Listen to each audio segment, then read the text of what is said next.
Homemade pandesal. Ooh. Tingnan natin kung lulubog. Dapat lulubog yan. So, naswerte kami. Yung bago namin kasambahay. Kasama namin dito. Nasa bakery na work dati. Sabi ko, gawa nga ng pandesal. As in, yung ginagawa niyan, yung ordinary. Ayun, ito.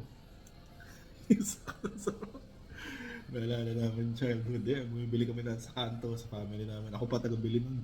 Bili ka 5 piso tapos ilang pirasong pandesal. Ayun, syempre, itlog agad.